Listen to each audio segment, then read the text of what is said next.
আজ বানাবো মুচমুচে ও দুর্দান্ত স্বাদের কুমড়ো পাতার বড়া। তো চলুন রেসিপিটা আপনাদের সাথে শেয়ার করি। প্রথমে লাগবে মসুরির ডাল, যেটা আমি পেঁয়াজ ও রসুন দিয়ে ব্লেন্ড করে নিয়েছি।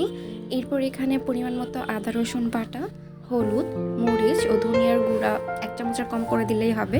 এরপর এখানে ধনিয়া পাতা ও লবণ দিয়ে ভালো করে মিক্স করে নিতে হবে। এরপর এখানে বেসন দিতে হবে, বেসন দিয়ে ভালো করে মিক্স করে নিতে হবে। মশলা দেওয়াটা নির্ভর করবে ডালটা যতটুকু অতটুকুর উপর।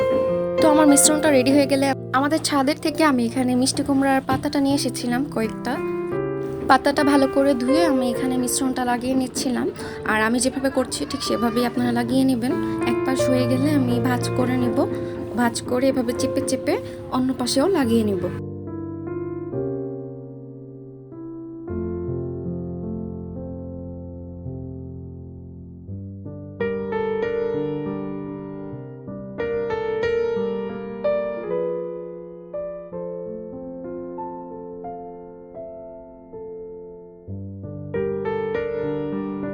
আমি যেভাবে ভাঁজ করে করে লাগাচ্ছি ঠিক সেভাবেই লাগাবেন। এই তো সবগুলো ভাজার জন্য তৈরি হয়ে গেছে। এখন একটা প্যানে আমি তেল দিয়ে দিব।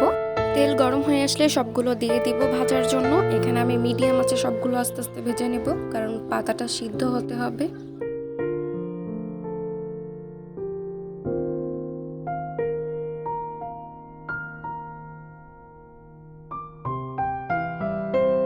তো এই তো সবগুলো তৈরি হয়ে গেছে, আর দেখেই মনে হচ্ছে না অনেক বেশি ক্রিস্পি হয়েছে। আর এটা গরম ভাতের সাথে খেতে খুবই মজা। গরম ভাতের সাথে এটা হলে আর কিচ্ছু লাগবে না। এটা একবার যে খাবে সে বারবার খেতে চাইবে। তো আপনারা ট্রাই করে দেখবেন। তো আজ এই পর্যন্তই, সবাই ভালো থাকবেন।